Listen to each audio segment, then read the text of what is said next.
Prabhupada came out to go from his quarters, which was up on the hill, down to the temple for greeting the deities in the morning.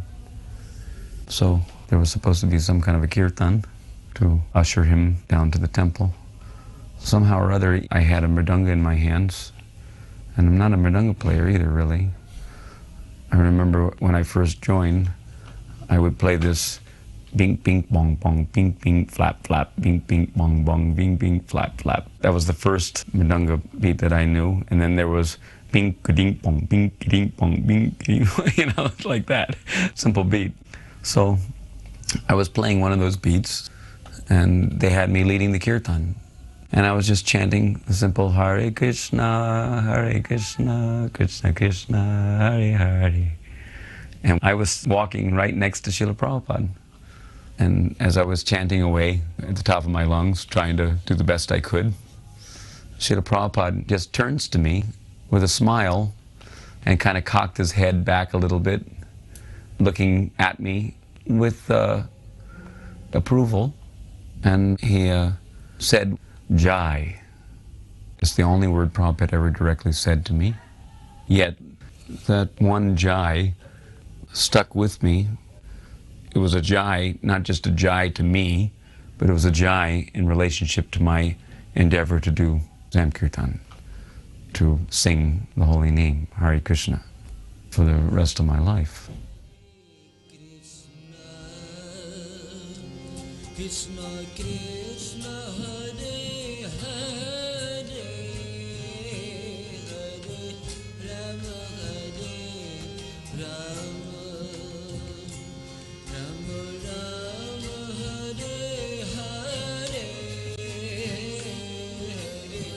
Krishna Hare Krishna Krishna Krishna Hare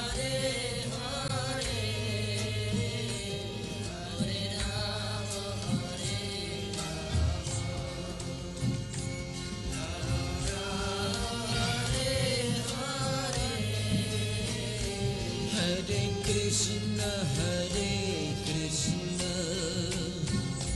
Krishna Krishna. Hare Krishna. My name is Aindra Dasa. We're going to attempt to speak some of our memories and thoughts, realizations about Sripad Aindra Prabhu. This is the 6th of September, 2012. And we're at 26 2nd Avenue, the place where it all began, Srila Prabhupada's original Krishna conscious temple. And myself, over the past, now into the 6th month, we've been performing for Aindra Prabhu's pleasure a daily Harinam 7 days a week here in New York City, particularly in the Union Square Park for 4 hours every day. It's a little vague, you know, because when I joined the New York Temple, there were a lot of things going on, but I used to come to the Sunday feast, you know, just for the prasadam, of course, you know, because in those days, you know, we were not following any principles, so we were, from getting the munchies, you know, coming to the temple, fill our bellies with prasadam. That's how it all started. And that's also how I met Aindra, because he would do the bhajans on Sunday and often, you know, outside. And he knew that I was a musician, so he engaged me from the beginning. So this is actually a very important point of the mercy of a Vaishnava, how Srimati Radharani's mercy works through the devotee.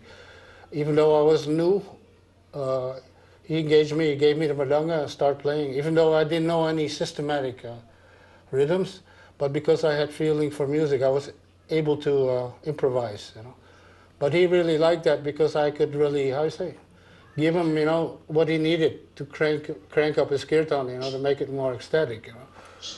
So that's how it started. So even though I didn't know it, I was engaged in bhajan at that time, you know, which is actually the highest thing you could do, you know. That's my realization, but at that time I wasn't conscious of it.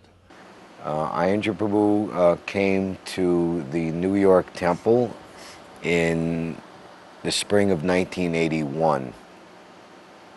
I had been a devotee for just 3 years. I was 22 years old. And that temple at the time, from March 1981 until October 1982, was 846 7th Avenue, one of the properties that was purchased from the selling and dissolution of the 340 West 55th Street Temple. It was a three-story building in a very good location, right at the top of the Times Square Theater District, but the building was extremely small and ridiculously inadequate for the needs of the New York Yatra. So it was a very much distressed and rather crisis-ridden environment and situation that Aindra came to, and he came with the single intention of performing daily Harinam Sankirtan in New York City. So at that time, he just had some posters mounted either on cardboard or light plywood, and he had them on a hand cart that he would pull down the street. 846 7th Avenue between 54th and 55th Street was at the top of the hill, so he would kind of go down an incline and he would be right in Times Square. And devotees who would assist him at the time were one godbrother named Rasatala in particular. At that time, myself and some godbrothers, all initiated by Sasrup Maharaj, who was the appointed guru for the New York Yatra at the time, we had begun a Back to Godhead magazine collecting party, because at that time Back to Godhead magazine was not so much favored by the managers of the BBT as a tool of mass street distribution, as it was during Prabhupada's time. New books were being made, such as Coming Back, Chant and Be Happy, Higher Taste, like that. It was an attempt to try to present Krishna consciousness maybe in a different way. So Back to Godhead magazine was not being funded, and it was ultimately in danger of not being printed anymore. So Satsvarup Maharaj, who was the editor-in-chief, appealed to his disciples, ourselves in New York, who were very good collectors, to collect money to save BTG. So doing that in the New York temple, we made a very clear first recipient of all the free BTGs that we were, all the BTGs that we were responsible for paying for, to give to Aindra Prabhu to take out on his Harinam program. The New York Temple, so many musicians join, But when it comes to summer, everybody goes out to play music, And then when it's winter, they come back to join, to stay in the temple, So I wasn't like that, because Aindra's mercy, I didn't go back out in the summer. No, he gave me a taste for the holy name, for the chanting, playing madanga, whatever, accompanying. So this was a New York temple, of course, is the best place to join, because you can see the difference between Maya and like the spiritual reality, So Aindra, he was quite merciful in that aspect. And I remember before this golden flatbed truck program started, Aindra was working day and night trying to prepare this truck, It was like, it was a lot of work. He had all this plastic stuff, that he had to paint gold, and complete design, because it was a whole temple that was going out on a flatbed truck. That means when we came out on Harinam, he had to build, set up the temple. It's not that, he just drove the temple in. No, all the parts, that made the truck a temple, that had to be assembled. So it was a whole program, but it was quite ecstatic, because for the karmis in New York, it was like, wow, a golden temple with Gornitai and devotees making bhajans. In the spring of 1983, after we had been in the Skimmerhorn Street Temple, the present New York Temple, Brooklyn, Aindra was given a $25,000 donation by the Guru GBC of the time, Bhavananda. And he used that money to purchase a box truck, which is like a small truck that he converted into a North Indian style festooned arched temple in the basement of the Brooklyn Temple, which is now a bingo hall slash prasadam hall. At that time it was just like bare cement on the floor, and he would be in there for hours and hours through the late winter, early spring, fashioning the heavy polyurethane castings for the North Indian style architectural festoons and arches he was going to affix to his truck. He did all the work himself, and in the spring of that year he was ready to go, and he had a very wonderful program going out 7:30 in the morning and staying out till 8:30, 9 o'clock, 10 o'clock at night. He got sound permits from the police, and he'd park in all different choice locations around the city: West 4th Street in the Greenwich Village, Bryant Park, 42nd Street, Times Square, Herald Square, 34th Street, 57th Street and 5th Avenue, many down in the financial district, Wall Street area where the World Trade Center was.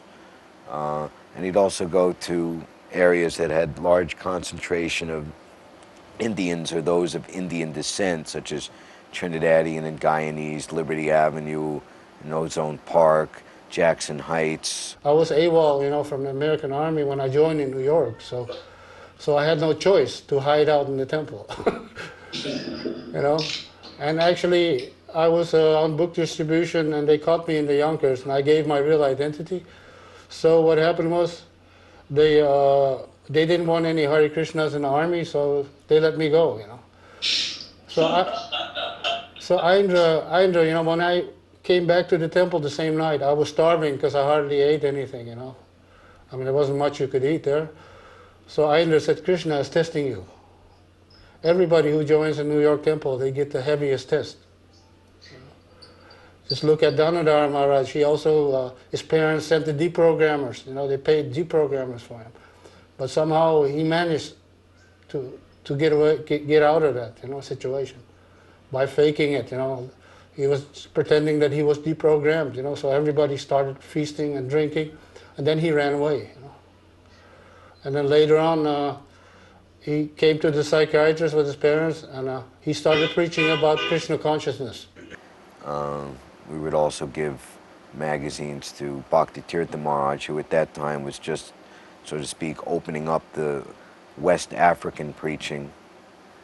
And myself and godbrother Nam Sankirtan, we were visiting Bhakti Tirtha Maharaj in April and May of 2005 as he was departing the planet back home, back to Godhead, and he remembered our hard work and giving him all those BTGs even then. So doing that forged a very good friendship with Aindra.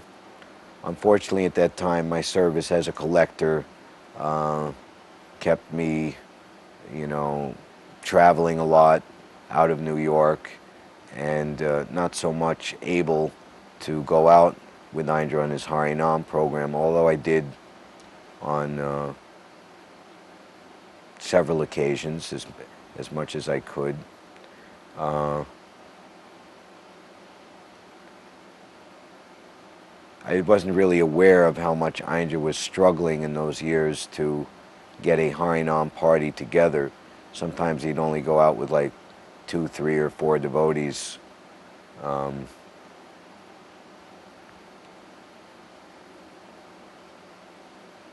so it came as a surprise to me in December of 1985, one cold day in Columbus Circle. Aindra had his truck set up there. Even in the cold weather, he would go out. He said that I'm moving to Vrindavan and I'm not coming back. And I felt like, wow, why? You have such a nice thing going here. And he related to me his frustrations. And he left. And that was going in January 1986. Of course, that was the glorious 500th anniversary of Lord Chaitanya's appearance year, 1986. And Aindra went to take part in that special celebration in Mayapur. And his actual intention was, in his mind, was to start a similar type of program that he had in New York with a mobile preaching yatra. But circumstances were such that when he went to Vrindavan and he saw there was no 24-hour kirtan going there, and he was inspired by one elder friend and associate of Prabhupada, Babaji. He was like the accountant, and he had a dream where Prabhupada appeared to him and said, "Why is there no 24-hour kirtan in my temple?" And he came to Aindra all upset, fresh from having this dream, with tears in his eyes. And Aindra took it as prophetic that out of all the people he could be telling about this dream, he came to me to tell me about this. And I got so much caught up in the emotion, his emotion, that Aindra is saying, also started to cry. And he took it as a sign that Prabhupada wants him to start the 24-hour kirtan. I ended up getting initiation from Harikesh Maharaj because he came to New York at the time. And so I ended up going to Switzerland for to get initiated, but I didn't come back to New York afterwards. I ended up staying in Switzerland and in Germany, and Aindra kept writing letters or telling the devotees to try to get me there, you know. But I met Aindra in 1986 in Mayapur, my first time in India, and I got the Brahman initiation during that time. And what was funny, he recorded some melodies for me on the harmonium because he knew that, of course, I'm going to end up singing bhajan also. So he wanted me to start learning. And then he told me he had a plan to make a bus, like Radha Damodar, you know, bus traveling around India, just doing kirtan. And then I heard somehow Krishna changed that plan, which ended up being the 24-hour kirtan. Because I heard he was doing bhajan every day in the temple at Krishna Balaram Mandir, and some Bengalis, some devotees would participate. And then Korma Rupa, who was my bhakta leader in New York, he was also in Vrindavan at the time, he came to Aindra and said, actually, it was Prabhupada's desire to maintain this 24-hour kirtan. But because of mismanagement, the 24-hour kirtan has disappeared. So I think Krishna has brought you here to fire it up again. So that's why Aindra came there. But afterwards, he used to write me a lot of letters, or not letters, but notes, you know, to devotees in Germany. Tell Gopinath to come and help me. When is he going to come, you know? And for me, it was difficult because as brahmachari, I was not a good collector. So, you know, I was really dependent on the temple to give me the money to go to Vrindavan. Without that mercy, I would never have been able to join 24-hour kirtan. But it all started with desire, because before Krishna arranged for me to come to Vrindavan, I heard some cassette tapes. You know, in those days we had cassettes. So there was a cassette tape of Nitai, and you know Nitai Dasa. He was singing this melody, you know, that really touched my heart.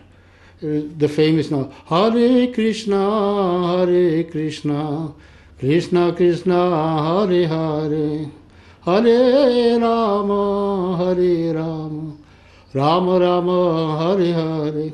I think you must have heard this melody before.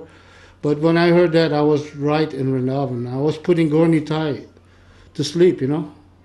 on the altar. So Gornitai, he knew exactly. They knew my desire, because my heart was in Vrindavan, hearing this devotee sing like that.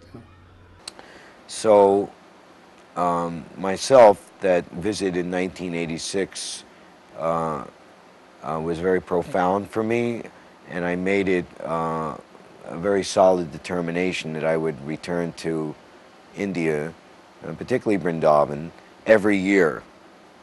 And as a collector, you know, there was no problem with having money. It's just a question of, so to speak, exerting my intention and desire to my quote-unquote authorities of the time, you know.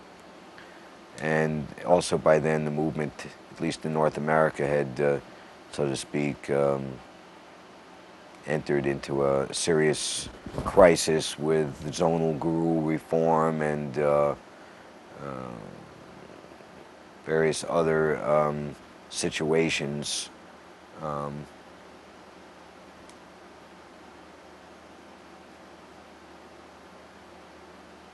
So my intention was I would visit Vrindavan and I would spend time with Aindra every year.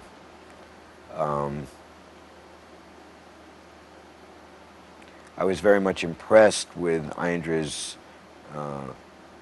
determination in those years, the mid and late 80s. There was hardly anyone in Vrindavan, and it was very, very austere. There wasn't proper drinking water. There was no such thing as air conditioning. There wasn't even air coolers, the machines that work on the principle of, you know, blowing cold water vapor. You know, Aindra didn't even have that. He would regularly get prickly heat. His body was light-skinned, so, you know, he would get heat rashes and prickly heat. And many times he would chant himself, have to be chanting 8, 10, 12 hours a day. Of course, there was some blackmailing before that happened, because when my guru was standing before the deities, Radha Badan Mohan, I was standing behind him. And I was praying to Radharani, to Krishna, please let him know. I want to go to Vrindavan and join the 24-hour kirtan. And if you don't let him know, I will become the biggest Mayavadi you will ever see. You know? And this way, I actually blackmailed Krishna, but somehow he listened, you know, and allowed me to come to Vrindavan. And that's when the real nectar started. Of course, in the beginning, when I stayed in the 24-hour kirtan, I was staying in the same room with Aindra, because yeah, there was a tight relationship, but somehow or other I couldn't stay there for long because he was just an avaduta, you know, too much of an avaduta, and I also didn't want to feel superior towards the other kirtaniyas. I wanted to be with him, you know, just like, you know, because I want to have the same relation. I didn't want him to think that I say, somebody more important, you know, that's why I'm staying there.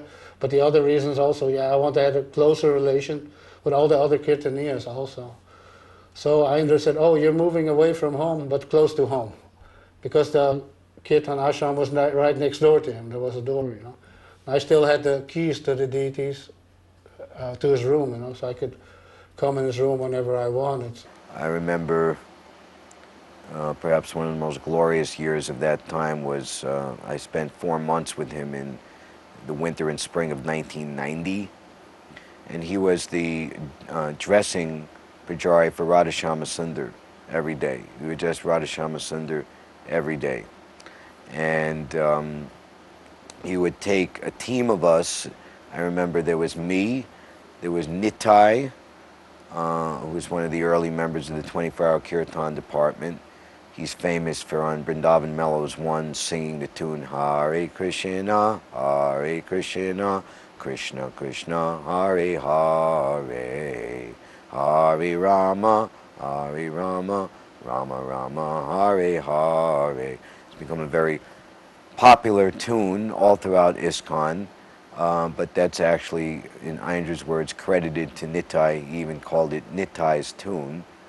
And one devotee named Gopinath, who now lives in Bali, Indonesia, he was in the New York temple when Aindra was there. and myself, we would all like go and assist Aindra dressing Radha Shyama. I was dressing the gopis, Lalita and Vishaka. Um, so I was combining doing Pujari service with Aindra and also chanting with him in the temple, and also spending, I would spend like the whole afternoon with him. He would be doing his deity worship. Actually, there was only 3 months I was supposed to stay, but I extended my visa into 6 months. So Satchidananda Swami, he came back to Germany alone. So indicating, that yeah, my future was in 24-hour Kirtan Vrindavan. But after 6 months, I came back, to Germany, and wow, so much separation from the service I was doing there. Where else in the world can you chant 24-hour Kirtan, So then I wrote a letter to my guru because he was he was at Nishinga Chalam, Nishingadev temple in Germany. And a god brother of mine, Krishna Das, he advised me, just write him a letter. That's all you can do. So I was cooking for the deities, and I wrote him a letter, stating the 24-hour kirtan, just like Prabhupada. How many times do you find Maha Mantra in Prabhupada's purports? So many times you heard about 24-hour kirtan in my letter. So at one point I gave up because I know it was a preaching movement, nobody's going to give me a chance, So at one point I got the letter back, and my guru wrote on the same letter. But I didn't believe it, his servant brought me the letter. You should read it, you should read it. So now I know he said no. Here it's all preaching, and nobody's, allowed to become Babaji in Vrindavan. So then he said, read it. He said, yes. So I looked at the letter, and in the letter it said, yeah, get an entry visa into India and stay until you can't stay anymore. Then I jumped up in the air, a couple of meters in the air, in the middle of the offering. Everybody was looking, is this guy crazy or what, And I said, Vrindavan Dham ki jai, I was like ready to go, I remember he would have me read to him different books, and at that time there were very few, duly translated by ISKCON or friends of ISKCON books of the Goswamis. So we were mostly like reading Gaudiya Math translations, and particularly I remember we were reading Brihad Bhagavatamrita, and Aindra was very much ecstatic to hear that book, and he was very much desirous of understanding his eternal identity with Krishna, and he would express his feelings and determinations, and I remember he would cry. It was very, very powerful.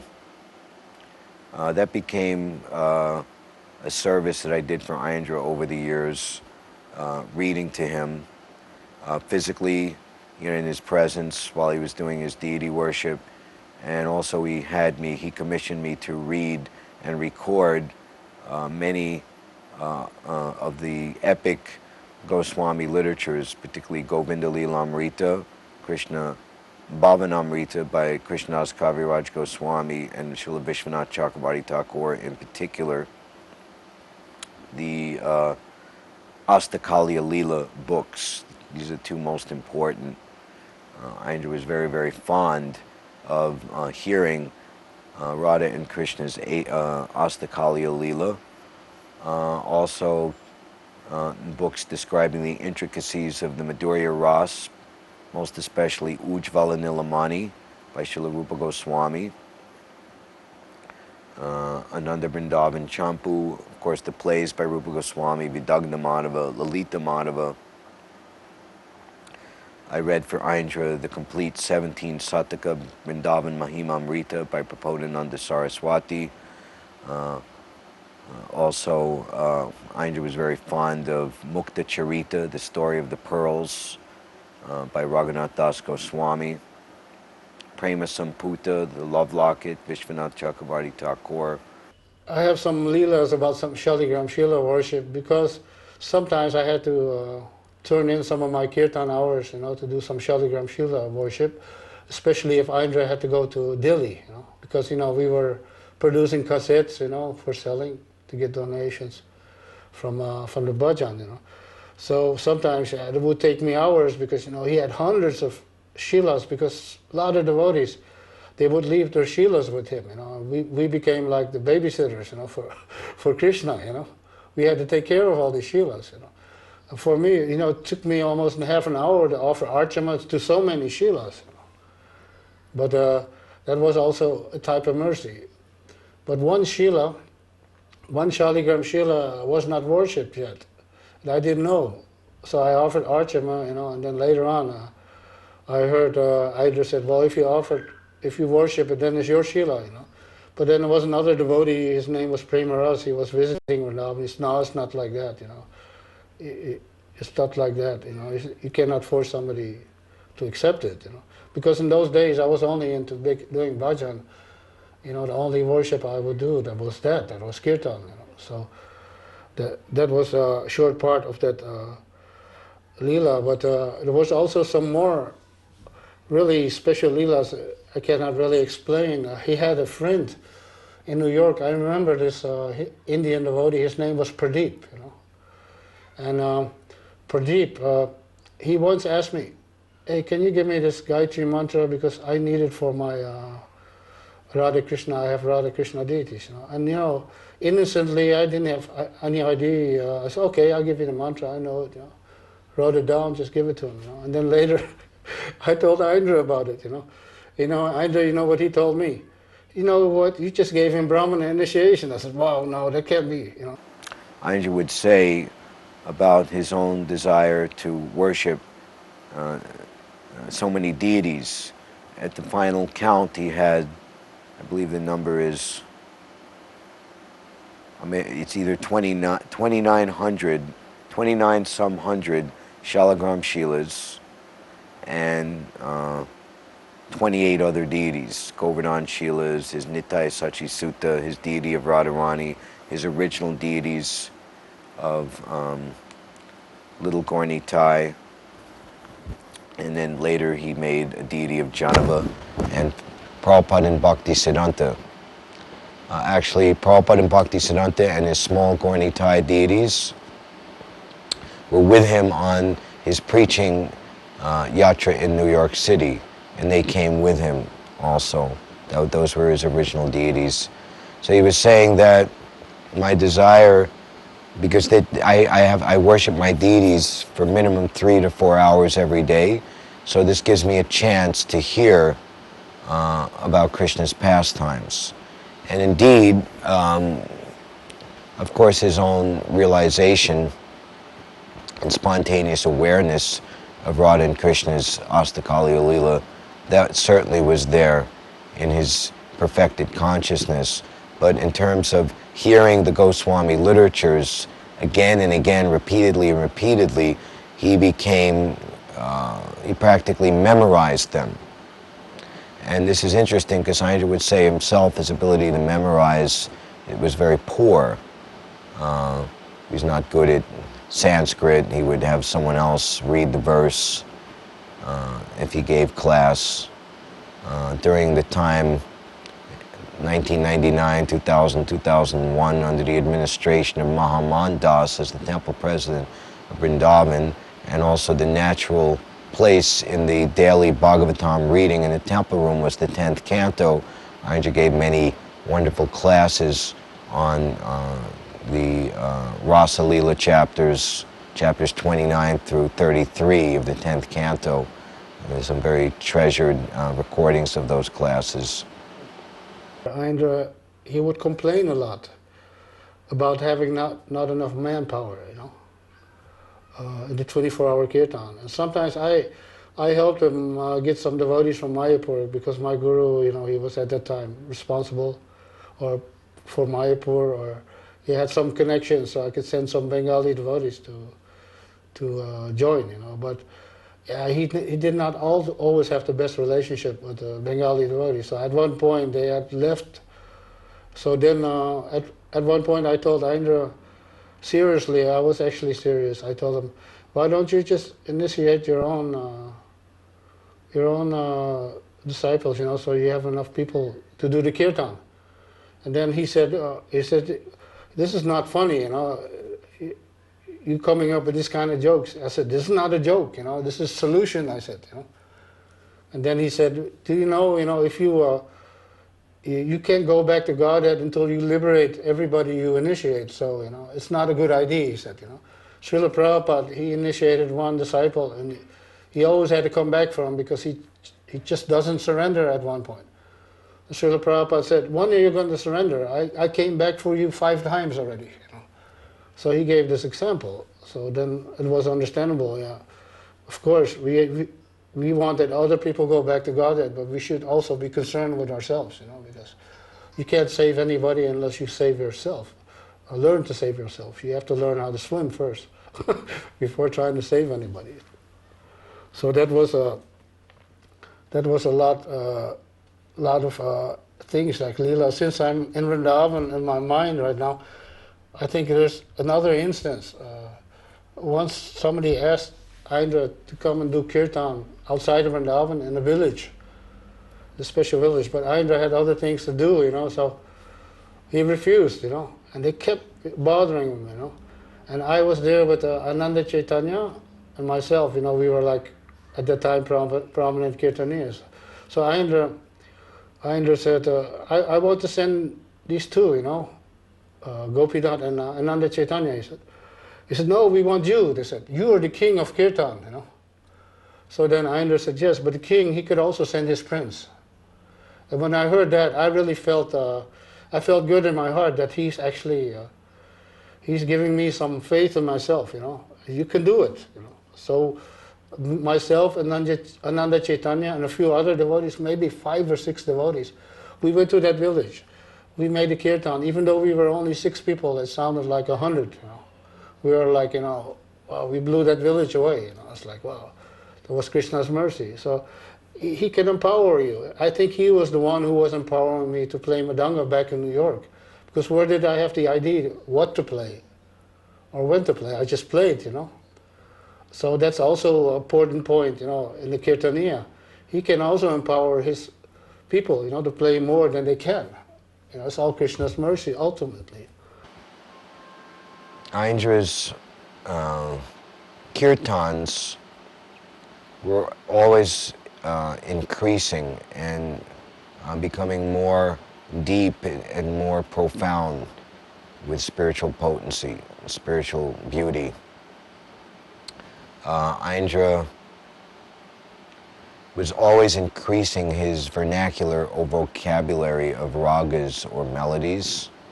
And if you look at the tunes that Aindra was singing over the years, there was always new ones were being brought forward.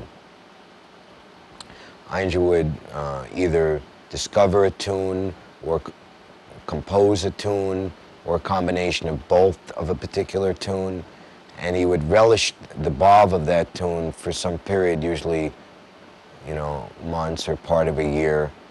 And then when he felt sufficiently like he had utilized or worshipped that tune properly, then he would chant another one. Another one would come. That all within the ever-increasing standard vocabulary of the tunes that Aindra had at his command. Indra Prabhu, he was quite merciful in the sense that he used to bring me to Harini Kunj. You know Harini Kunj Vrindavan? December, end of Kartik, all the professional Bengali kirtaniyas, they come to Harini Kunj. And I heard even Krishna Das Baba, you know, the godbrother of Prabhupada, he used to go there also. And his godbrothers used to criticize, man, these people are professionals, they're just doing it for money. You know what Krishna Das Babaji said? He said, well, yeah, but I need a few good melodies to offer to Krishna. And this is where I get them, you know. So now we know also the secret where a lot of melodies come from, you know. So he used to bring me there to watch the professional Madanga players, you know. Wow, they play some really good beats. Of course, I've also been trained by Babalu in the basis of Madanga, but you also need some experienced Madanga players to show you how to use it in the kirtan. So, you know, that I got a lot of mercy through that, to try out all these different rhythms, you know. So That was actually, that was the nectar, you know. All this we could share with devotees. And he always used to give me, like, I used to go to Radhakund every Ekadasi to do bhajan with the Babajis, you know. And he always gave me the fare or the money to go there because he knew it was important for my spiritual development to do kirtan in other places also. The bhajan, to get association, you know, of Gaudiya Vaishnavas. So that was very nice of him. He also encouraged it, you know, because I used to go and devotees used to come with me, but at one point, you know, I was going alone, like, you know, to be steady in your bhakti, you have to be determined, even if you go alone. It's very important. So there are a lot of, yeah, we've been to a lot of these leelas. Oh yeah, there was also a special leela with his shaligrama. He told me that personally. Aindra, he really loved his Gopal shaligram, big shaligram shila, you know, painted with eyes, and it looked very sweet. You know, one day Aindra, he was feeling so much love for his shaligram shila. He said that he grabbed the shila and wanted to put it to his head, you know. And then Aindra said, you know what happened? Well, shortly before I could put it to my head, he seen these two eyes from Gopal looking at him. You forgot to do your archam. You know. So then Aindra said, oh, sorry. So Aindra did his archam, and then these were all like personal things that were coming upon us, you know. So he used a lot of these examples. I mean, I remember one time we were doing bhajan, 24-hour kirtan, and you know, I'm like on the madanga. Sometimes I like to experiment or like to play, like, you know, all the rhythms, you know. And one time he said, yeah, you're just like the drummer from Jimi Hendrix, you know, Mitch Mitchell. He always has to do a drum solo before he gets into the song, you know, because to get it out of him, you have to get the passion out, you know. And then I looked at him, you know, and then he looked at me and smiled. I knew that would get you, you know. Being in kirtan with Aindra was very much like being on an adventure.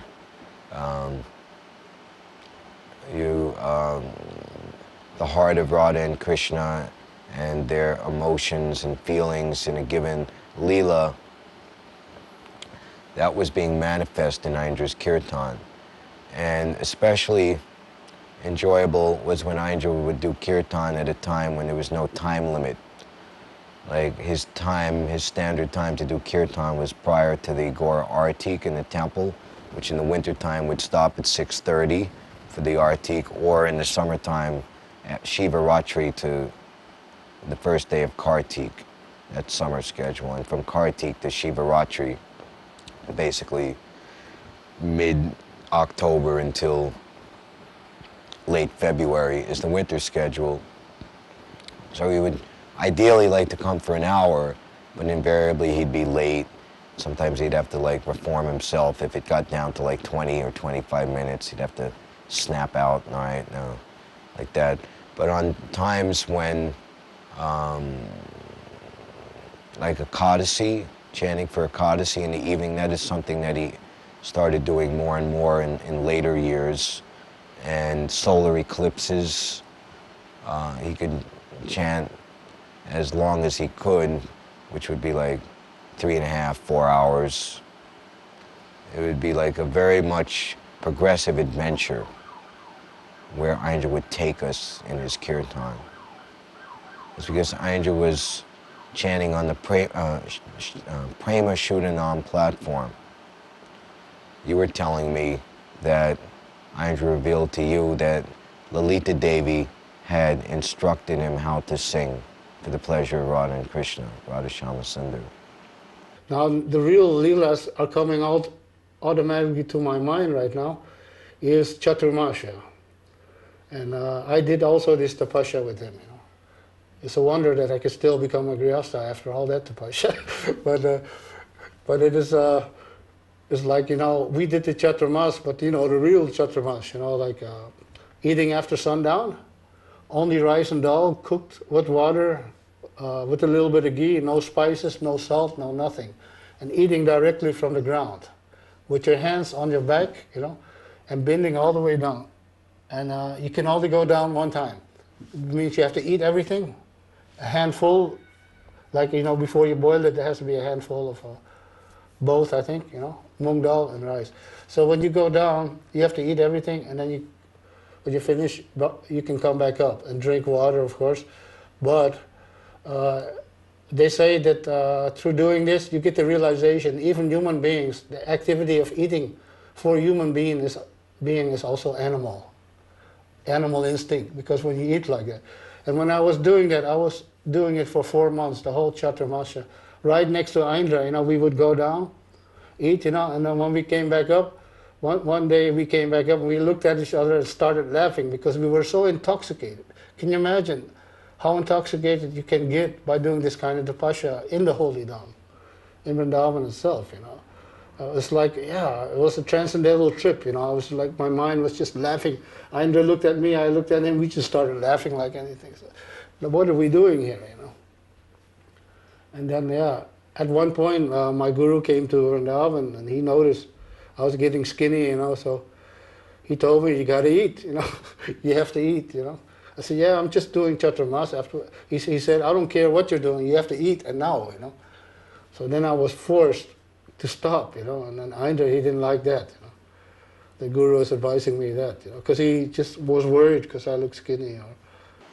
So we all knew that Aindra had very much accessed the mercy of Srimati Radharani in a very profound, powerful way. And I myself witnessed the transformation from his New York days to here, to Vrindavan. Two of my godbrothers who were with me on the Back to Godhead magazine collecting party, giving the BTGs to Aindra in the early and mid-'80s, they had not seen Aindra since he left New York for the first time 20 years later in 1986. And they were like dumbfounded and awestruck to see his transformation. They were simply amazed. There's a very nice video that they made, which is available. They interviewed in Aindra's room, and they expressed their astonishment.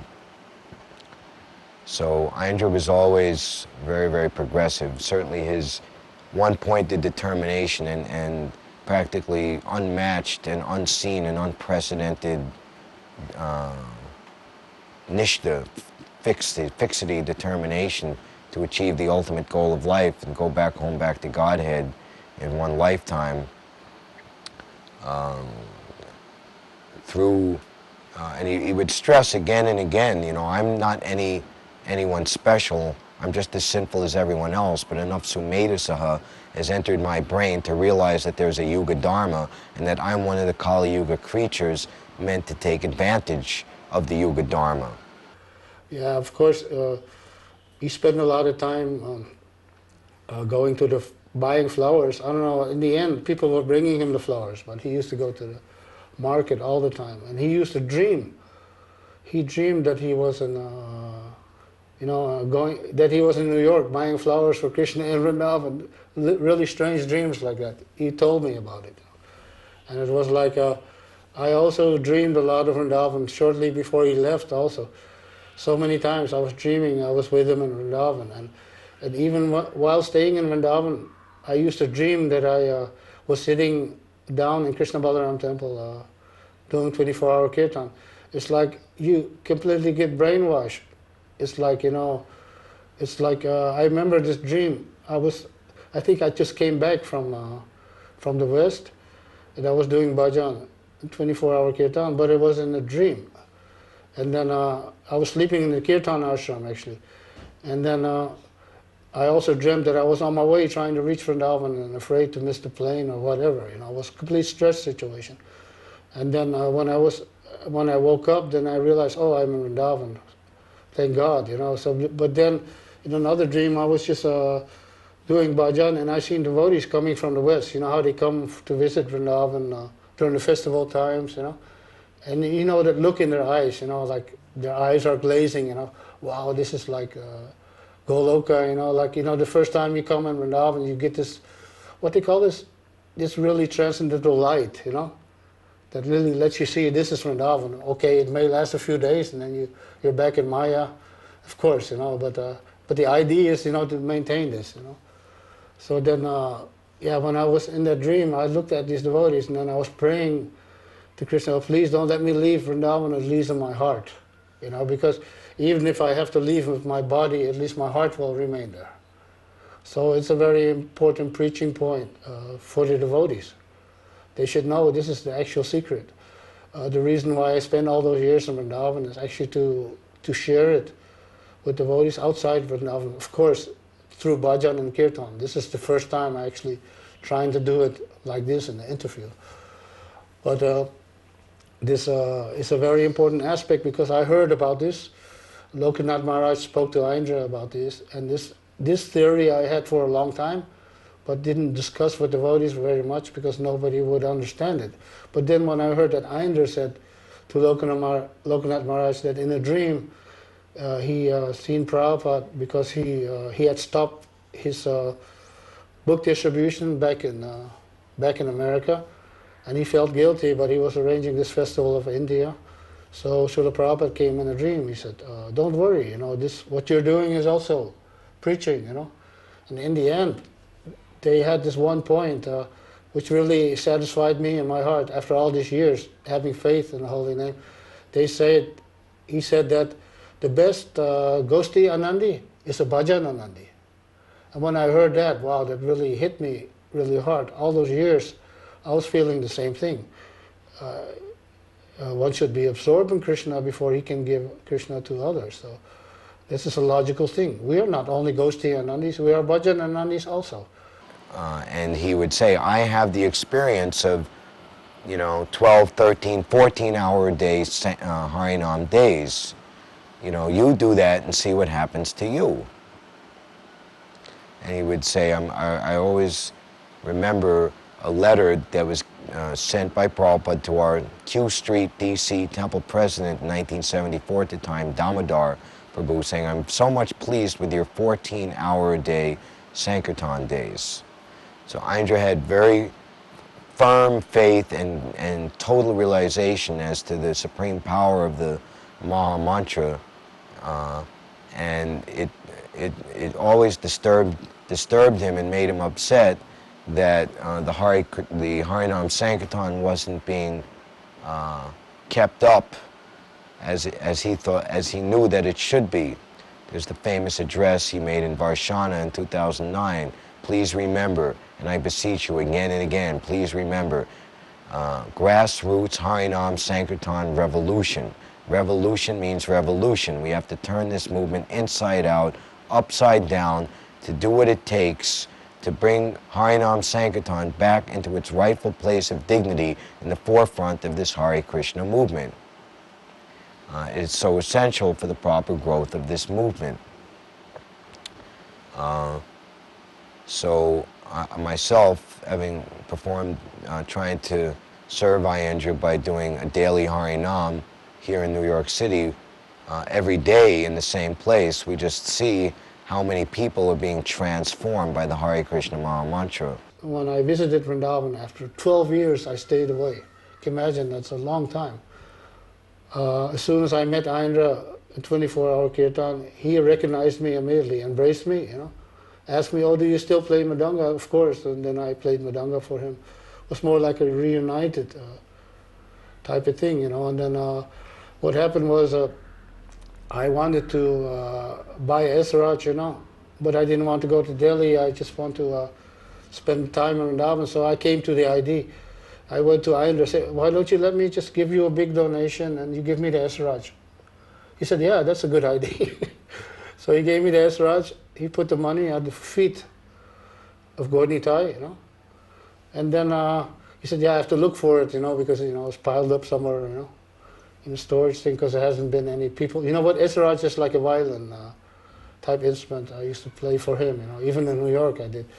So what happened was he found it, and then I thought, oh, okay, now the deal is finished. So before giving me the Esraj, she told me, "Can you record some Esraj tracks for my new CD?" I said, "Wow, I guess it wasn't that easy to get it." So then I sat down, then he gave me some melody, I never heard this before. I wanted this new composition. So Esraj is anyway supposed to play behind the melody, but still, it felt strange to try to accompany a melody that you don't know. So you cannot make any guess, you know. You have to really wait, you know, to the next part of the melody comes.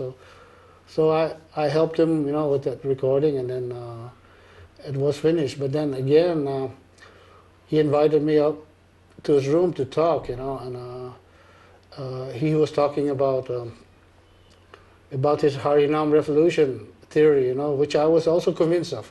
Of all these years, I noticed that the Harinam and the Kirtan sort of becoming like the background. And all kinds of philosophies, you know, everybody wants to become big Brahmanas, and nobody wants to become Vaishnavas. I said, hey, this is completely Maya, you know. I told Aindra, you know, how is this possible? You know, Srila Prabhupada translated Bhagavad Gita so that people would, devotees would perform devotional service. And all the other Bhagavad Gitas, they don't inspire that, you know. They inspire you, you know, go in the Brahma Jyoti, or, you know, become Brahman or whatever, you know, but it doesn't inspire you to serve it. And what is the best way to serve? You have to ask Krishna, you know, and that was the Maha Mantra, this Hare Krishna mantra. So I told Aindra, I can't believe this, you know, it was never this way when I joined, you know, why is it this way now, you know? And then, he said the same thing, you know, about this Harinam revolution. It's actually where it's at, you know, devotees, they have to take it up, take it seriously, because if they don't, it just gets in the background, you know, and other things come in the foreground, which is not so good. Srila Prabhupada also said that if this happens, there will be no more Hari Hari Bol, he said, you know. Aindra, when Aindra would speak the philosophy, time would stand still, and you felt that you were entering into a very, into a very special dimension, Radha and Krishna's sacred space. And he could speak unlimitedly in great detail, but it was never like, you never felt it was unnecessary or too much, but it was just like one thing after the other, just holding you spellbound, you know, all very important and all essentially correct, everything that he would say. Back on this point, he also mentioned that, I've seen it a lot on YouTube, he said, because a lot of people think Harinam doesn't bring any finances or stuff like that, which is an illusion. It does bring the finances, but we don't know how it's bringing the finances. Because I remember that place, you know, where Nishingadev temple was in Germany. The whole temple, they had a 24-hour kirtan marathon for 1 month.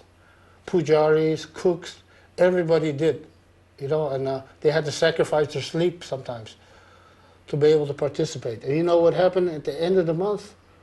They stopped at the end of the month because they could only do it for 1 month because they didn't have, you know, permanent people who could only do bhajan. So what happened after 1 month?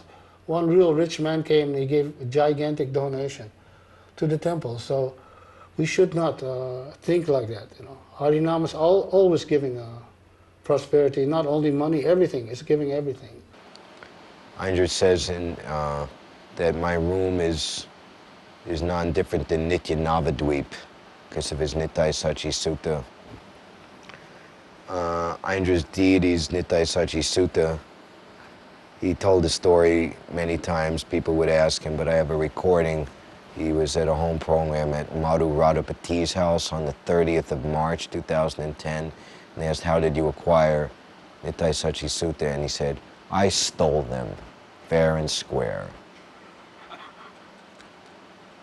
So the story is that Dina Bandhu and Pundarik Vidyanidhi, a Prabhupada disciple, who was there at the time, they had Nitai Sachi Sutta made to put on a Vrindavan preaching bus that would travel around North India. So preaching buses in India, they have like a glass enclosure in the back with the deities there so people can see them in view. So I believe it's a maiden voyage, the bus had gotten into an accident and was left in an unmovable condition on the side of an Indian road in the summertime for like 5 days while a repair had attempted to be made. So the deities were in that glass enclosure, you know, not being attended to or taken care of on the side of a road, you know. So when the bus finally came back and Aindra had come to know of their mistreatment, he promptly went down and took the deities out of the bus and brought them up to his room. And Aindra's, you know, so to speak, chastisement, or even just his demeanor and his taking so seriously the aparad to the deities, he was just seeing them to who they really were. Lord Chaitanya and Lord Nityananda personally being neglected like that, and he was taking all care for them, that when it came time for the bus to go out again, nobody even attempted to go to Aindra and say, return the deities. So on that very first voyage away from the temple after the bus had been repaired, it got into a very bad accident, you know, falling over an incline and rolling over and over and completely destroying. So everyone at that point knew that Aindra had done the right thing, because if the deities had been on the bus, they wouldn't have made it. Now, Aindra, he had this humility, you know, that I know. I mean, sure, he could become angry and this and that, you know, but he did have humility, because I remember when we recorded Chintamani Nam. I remember he didn't have a name, you know. I thought of the name, oh, Chintamani Nam, you know, that sounds cool. Chintamani stone, you know, the story of the Chintamani stone and connecting with the Holy Name. So he accepted the name. But then, you know, I had one tune, I remember, I guess that was my only hit, the 24-hour kirtan. You must have heard it before. It's Hare Krishna, Krishna Krishna, Hare Hare. So that was my hit.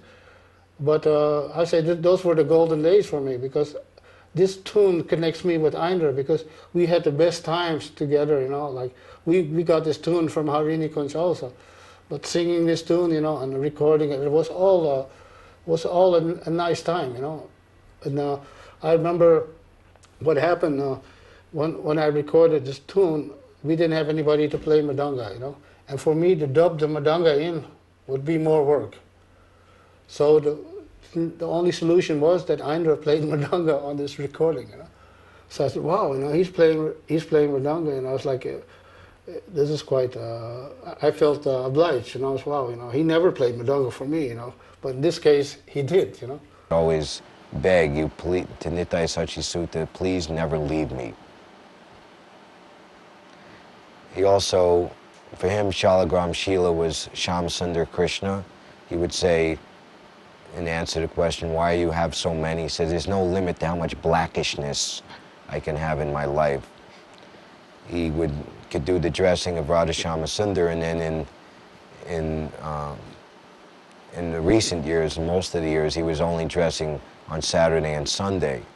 So he very much missed having that anga sanga, that bodily association, the contact with the limbs, the bodily limbs of Shamsundar. So Shalagram Shila for him was a way of pacifying that feeling of separation.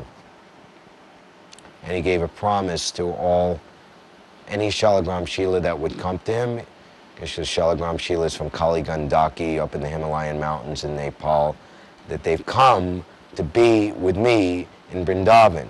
And I promise any Shila that comes to me will always stay with me. Devotees would come, even very high-ranking devotees, begging for Shalagram Shilas from Aindra, and Aindra would just refuse on that basis. He would never give away his deities. So now the determination of those caring for Aindra's deities on his behalf are also where that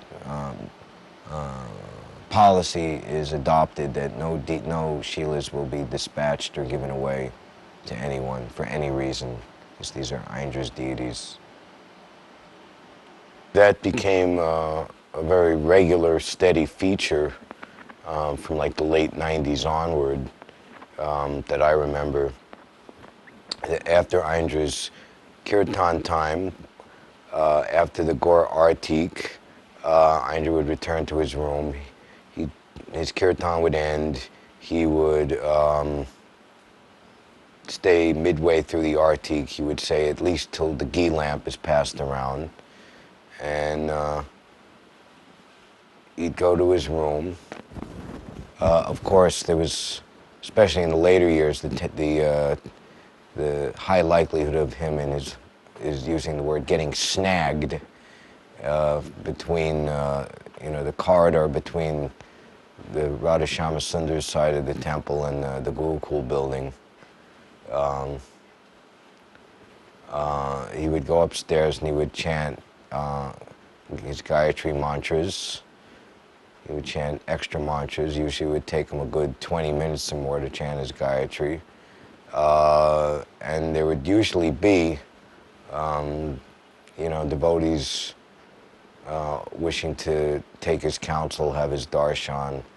And Aindra was very, very generous in speaking to them at length. I have one conversation with one devotee. He came at 7:30 in the morning and 7:30 in the evening, and Aindra speak to him continuously all the way till midnight for 3.5 hours. It's not a, say, you sometimes you want to get the association or darshan of an advanced devotee or a senior devotee, but they have very little time for you. But with Aindra, it was and you feel frustrated. But with Aindra, it was the opposite. You'd get so much that it was so far beyond your expectation, and your capacity to take it in was. And some devotees would say, "I have to go now," and says, "Okay, you can go, but first I got." And then another 40 minutes goes by, but I really have to go now. That's all right, but then and talk again, and another hour goes by. So Aindra was like, if God wants to give you with his 10 hands, what can you take with your 2?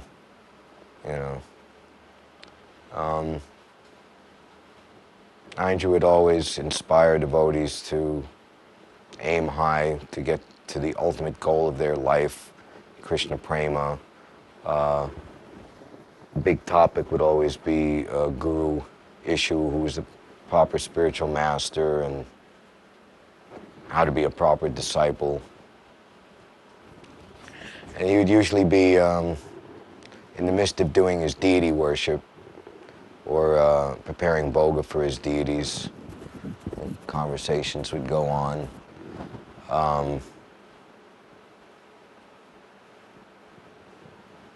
Or sometimes in the evening, we would just go and read. I would read, some nice book out loud, and Aindra would be doing his deity worship, and other devotees would come, and sometimes Aindra would speak some realization or probe more deeply into the subject matter that he was hearing. Created a very wonderful atmosphere of, you felt completely sheltered and completely safe in Aindra's room. And the extraordinary thing about Aindra was that he's on the topmost level of Krishna consciousness, yet at the same time he was very much giving his friendship to you on a very, seemingly equal level. Aindra very much respected and highly regarded his friends, those who chose to associate with him, and he was always very loyal and always concerned for them. Criticized me one time. I remember I was criticizing. You know how it is when you stay in Vrindavan. Sometimes they make these flat rice with curry sauce, but it's like horrible. It's like so dry. To renounce. I used to complain about that. I complained about it. Of course, I was criticizing prasadam because I broke one of my teeth on the stones. That was inside there. So that's confirmed. But Aindra said. He said, don't criticize prasadam, like that. I'll slap you if you do that, And I remember he once slapped a devotee. I was shocked. Wasn't funny. His devotee's name was Om Tat Sat. He's a disciple of Lokanath Maharaj, a very dark devotee from South India. He plays kartals but he has problems playing kartals slow enough, His mind is like, he can't control it, And one time Aindra, he just, he lost it, he just slapped him, and then he started playing kartals normal again. But I was shocked, I said, wow, do that, and he chastised Nitai a lot also, because of the these material desires, that we have. I first said to my wife, she said, "Oh, it's not good to mention this, but somehow I think Krishna wants this, because it's funny. It's like Nitai used to study a lot of Sanskrit, and then Aindra, he came with this, heavy, quote, say, yeah, this Sanskrit doesn't help you control your genitals, like he said like that, Yeah, Nitai, he looked away, like Indian devotee, Of course, he was right, but he came at a very like time that you don't expect it. Usually he comes at that time. I remember during Prabhupada's, I think, when is that disappearance, where all the Prabhupada disciples, they make their speech? Disappearance, or not? I think, yeah, that's usually in Kartik. So during the disappearance, I heard like that Aindra, he came up, and he said, this was really heavy, I mean, I don't know how he came into the subject matter, but he said, Srila Prabhupada said to the GBC, he said, the difference between me and you is if I walk into a room full of pretty naked women, I don't get agitated, he said. And then when, of course, people, they were startled to hear this, but he often gave lectures also like that. When I joined in New York, he once said, that when you become a Grihastha, it's just like a perversion of you want to be Radha and Krishna together. Well, he's right about that. And I'm a Grihastha. I don't feel any guilt about that. That's what Grihastha means. If you see in India when they marry, the man, he looks like Krishna, and the woman is dressed up like Radha. It's like Lakshmi Narayan. It's supposed to be like that. I mean, otherwise, what's the use of becoming a Grihastha if you don't have that sense? But because Aindra said that, people think, oh, this is too much. And he once said that in a lecture in Vrindavan, and it was a GBC Grihastha, he felt offended, and then he said, don't let Aindra give any more lectures. You know what happened? That devotee, I heard, he fell down anyway, and Aindra was giving lectures again. So, Krishna arranges for that, Of course, there are some harsh moments that I experienced that had also influence on my life. Aindra, he once called me into his room. He said, do you remember in New York there was a devotee? His name is Fakreshwar Pandit. He was a temple commander at the time. So I said, I remember. Yeah, well, devotees, they wrote me a letter to ask me to forgive him. Then I said, forgive him for what? And then Aindra told me what he did. And I wish he never told me this, because it also had a bad influence on me. Of course, that influence is gone now. But what happened was, he said he had some special wood, he was saving to build his stage, flatbed truck, the Golden Temple stage. I think it's a call, but they can cancel it. Kan gewoon op, yeah. And there was a flatbed stage program.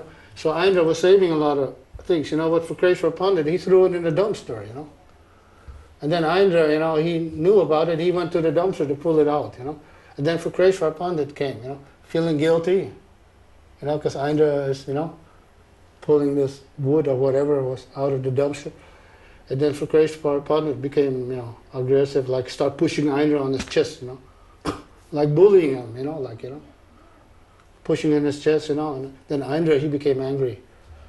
He took his Brahmin thread, and he said, I curse you that you don't have any position again, in any temple, And then, and that was the end of that story. And then later I heard, his wife left him, he went completely down, And I think Aindra forgives him because, he's a Vaishnava, definitely. Well, of course, Aindra, he created a department in the temple, the 24-hour Kirtan department, and he, in the Gurukul building, it was just like a bare cement floor to sleep on. So Aindra himself, he created, bunk beds to utilize, the space in those rooms to the maximum and give devotees like a kind of comfortable living area, that like on the bunk he installed private individual electric fan and chat-tie straw shades that could be pulled up and down so you could have your privacy inside a little shelf desk with your own private lamp. He was very much looking out for those men who would assist him. He would make statements like, "I'm so much thankful for those of you, men and women, anybody who would come and assist me." And he, perhaps most notably, was the Surat Purnima, the first day of Kartik 2008, where he said that I'm going to join Krishna and dance with him in the Rasa dance, and anyone who has assisted me in this lifetime will also go with me. So that was Aindra's love, that was his offer of eternal camaraderie and friendship, which many devotees took that invitation, and it's very clear that with someone like him, Aindra, making such a statement, you fully believed it to be true, that the power of his words definitely carried the authority and the ability to make it true. That's the ultimate caring. Aindra wanted you to go back home, back to Godhead with him. But once he does something, he sticks to it till it's finished.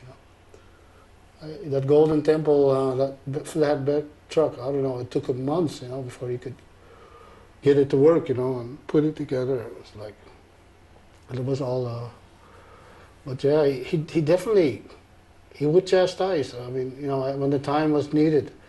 I remember he chastised Nitai one time. It was really funny because this is a special lila, I also found it strange.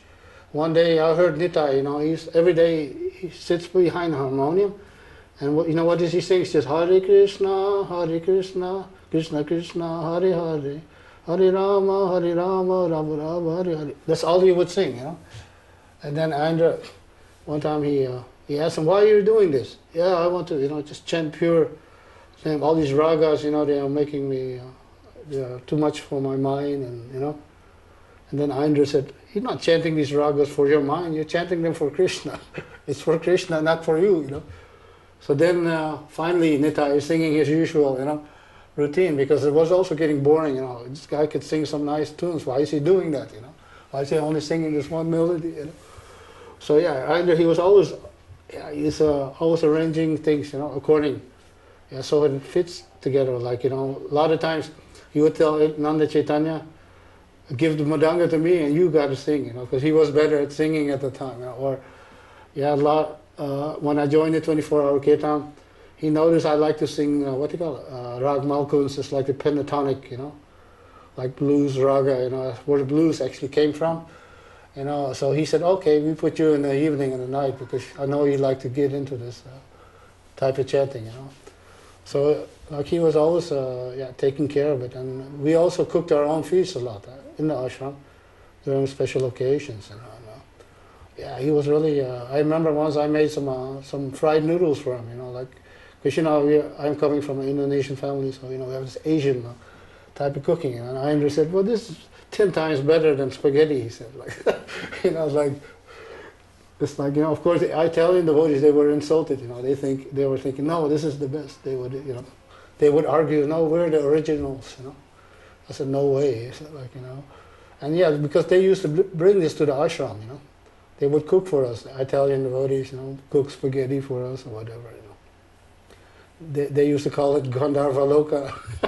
The devotees would come there, and take good care of us. So, yeah, definitely. I remember he liked to, he used to buy this dried ginger or fried ginger with black pepper and black salt, and he'd take it for his voice because he had a lot of problems maintaining his voice. He had a whole medicine cabinet on his harmonium sometimes, especially in the winter, because to keep the voice warm.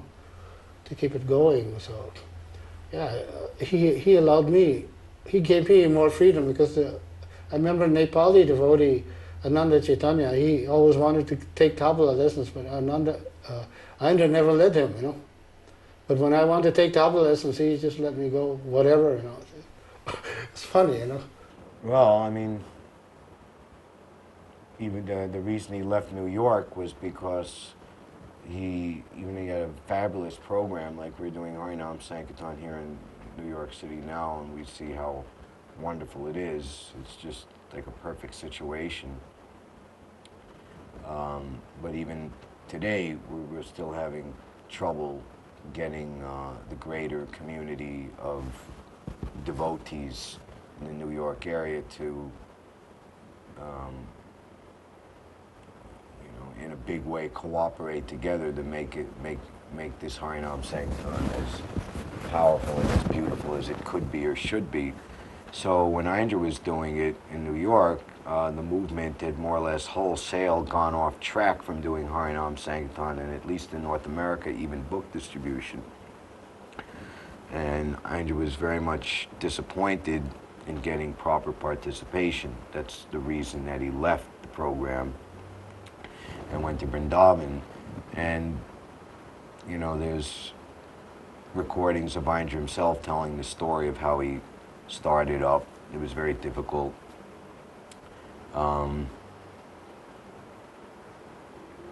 The authorities wouldn't even give him money to buy a mridanga to begin with.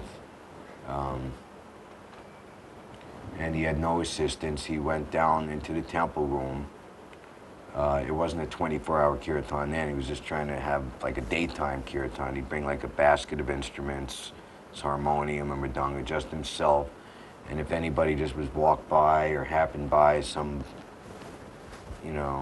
visitor to the temple, a pilgrim, an old Baba, hey you, I buy, yeah, come over here, sit down, play that instrument. I don't know how to play it. Well, play it anyway, And in Aindra's words, just to show everybody that there was some type of happening going on every day. And also, Vrindavan back in the mid-'80s was very lightly visited. It was still very much the pristine kind of almost forgotten place.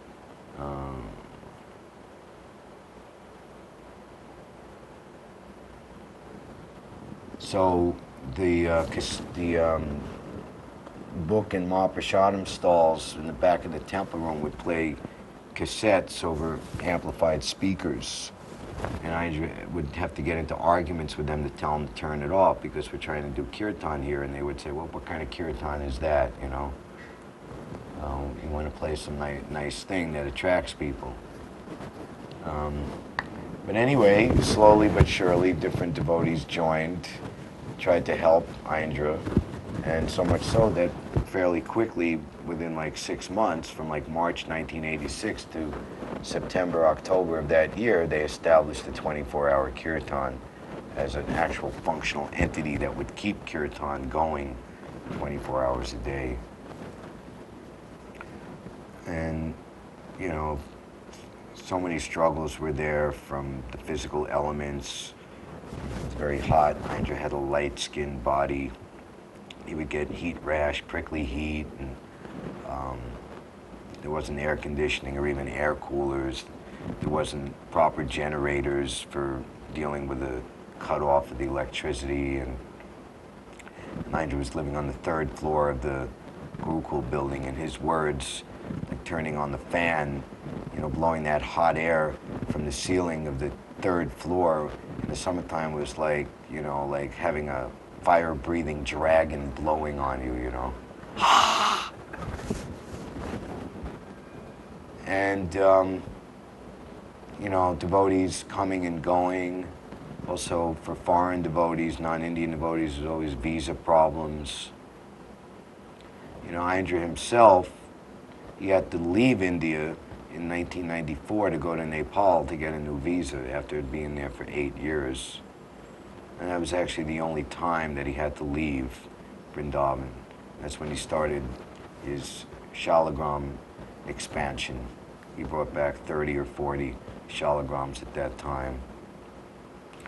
Actually, Aindra's desire to get citizenship was based on a very strong desire to never have to ever leave Vrindavan. And of course, that was one of the main reasons for not wanting to leave Vrindavan beyond his own personal attachment to Radha Shyama was that he could protect the Harinam program. We saw many devotees as Vrindavan expanded and different buildings and housing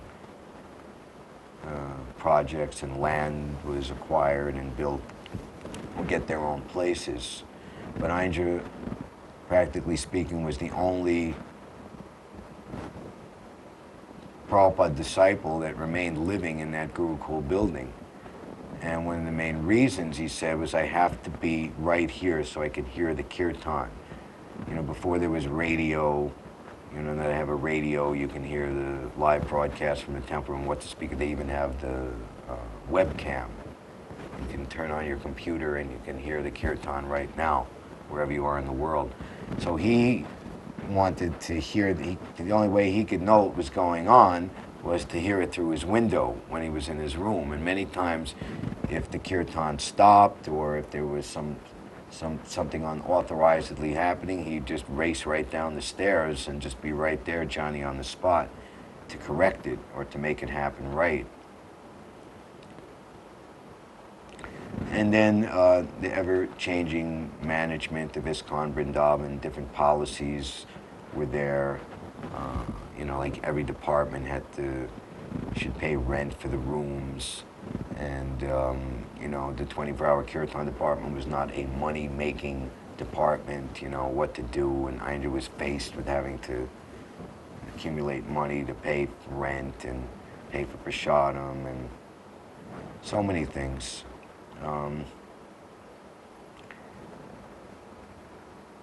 And all the austerity he underwent to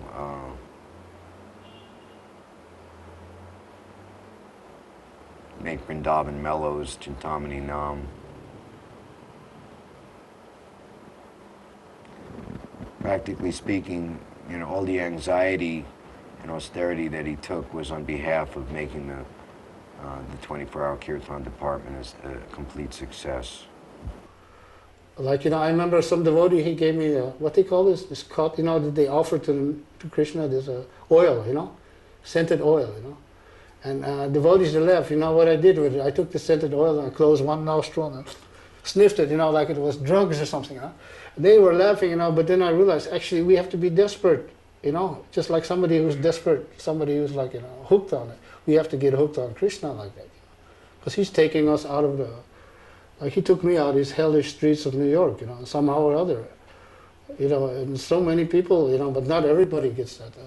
And directly next to Aindra playing Madanga, as a new devotee, actually a bhakta, you know, and this is quite unlimited mercy. We cannot, I say we cannot grasp it. What he was on the planet, we cannot appreciate. But when somebody leaves, and immediately, I was very shocked, of course, to hear about 2010. You know, I was just putting something on YouTube, you know, from Kirtan, and then some devotees say, "Oh, sorry, but you're lost," you know. And I was saying, "What are they talking about? What loss? I didn't lose anything," you know. And then later on, I heard the news, you know, and I was like devastated. You know. I was on my way to Bali, you know, and then when I was in Bali, we also celebrated a lot, spoke a lot about Aindra Prabhu, you know, and his Baba mood, you know. Definitely he was in that mood, what we call the Baba mood or whatever you want to call it, you know, Bhajananandi.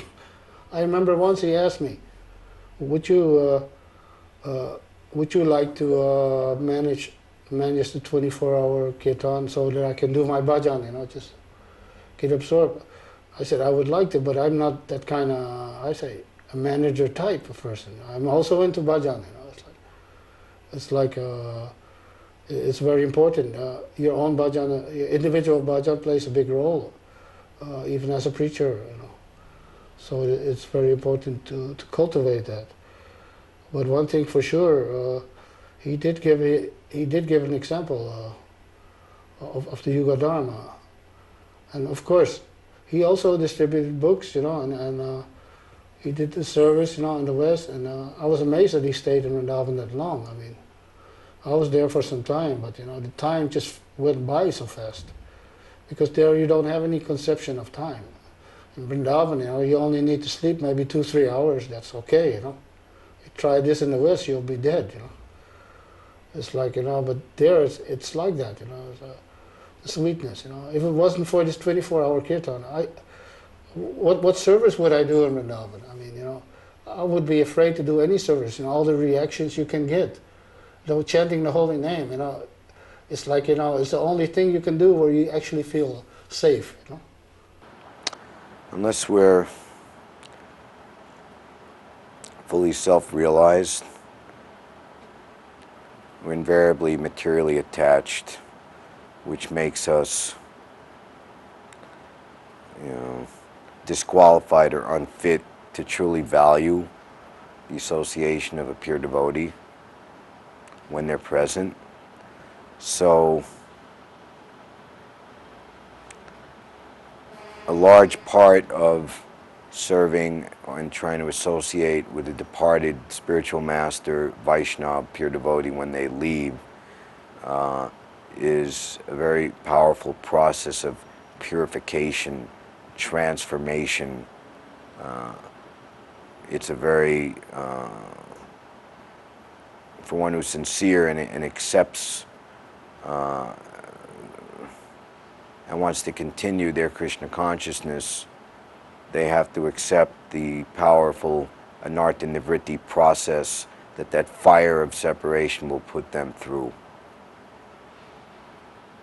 So in the case of someone like Aindra, who was so amazing and advanced that, practically speaking, it was beyond the belief, the position that he had attained or the level that he was on, to most devotees. Oftentimes, pure devotees are misunderstood, neglected, or even offended. Ultimately, Srila Bhaktisiddhanta Saraswati Thakur said this material world is not a fit place for a gentleman. Why? Because somebody who's actually a gentleman, a paramahamsa, they're not meant to be in this world. So Aindra very strongly desired to go back home, back to Godhead, to be with Radha and Krishna, to serve them eternally. He always was very keen to recognize the compromised position of having a material body and being in the material world. He wanted to rectify the condition of himself, in his own words, having a rotting stool bag-like body of an Aindra Dasa as soon as possible. He would even say, back home, back to Godhead, ki. The sooner the better, ki. As soon as possible, ki. So we always have to remember, we're talking about loving devotional service with Krishna. That means a reciprocation. Samoham sarvabhuteshu, Krishna in the Bhagavad Gita, 29th verse of the 3rd chapter. Prabhupada says, in the impersonalist philosophy there is no reciprocal relationship, but in the personal philosophy there is. So Krishna, from his side, wants someone like Aindra back home, back to Godhead, also as soon as possible. We want to have a proper crew here. We want to have properly qualified devotees here to conduct the mission of Srila Rupa Goswami was established within the material world, the order to fulfill the desire of Lord Chaitanya. We wish to have such devotees here, but Krishna wants qualified devotees with him. So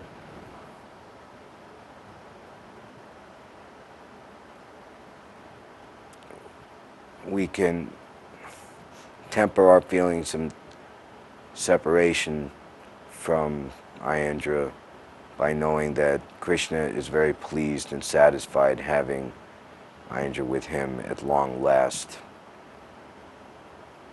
There's many lessons to be learned. That ultimately, I think, is the main way to look at it. But on a lower level of looking, we should be very, very careful not to offend pure devotees and to be able to honor them when they're in our midst. And we have to do our level best individually and as a society to heed their instructions, their warnings, and accept their chastisements, knowing that they're for our betterment.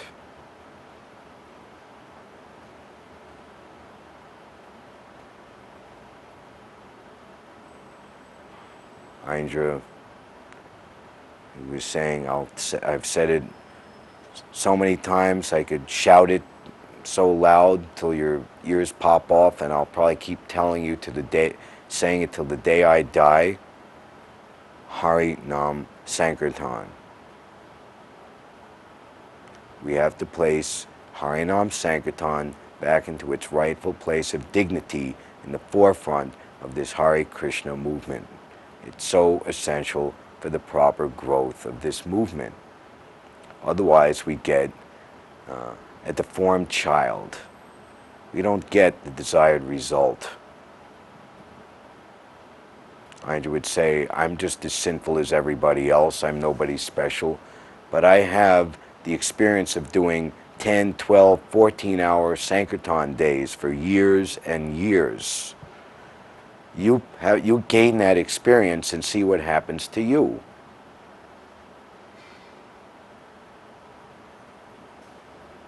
So Aindra's most powerful and important lasting legacy for everyone is to take up Harinam Sankirtan. It's not Aindra's idea alone. It's not even just Prabhupada's idea alone. It is the conclusion of all the acharyas and Lord Chaitanya Mahaprabhu himself. This is the way to do it. So if we want to remember Aindra, we want to hope to gain his association again and be with him in the Nitya Navadweep and Nitya Nikunj of Radha and Krishna eternally, then while we're in this world, we should perform as much Harinam Sankirtan as possible. It's a very easy thing to understand. We just have to do it. We're not meant to become Gyanis. We're not meant to become yogis. And we're certainly not meant to become karmis. We're meant to become Shuddha Prema Nam Bhaktas.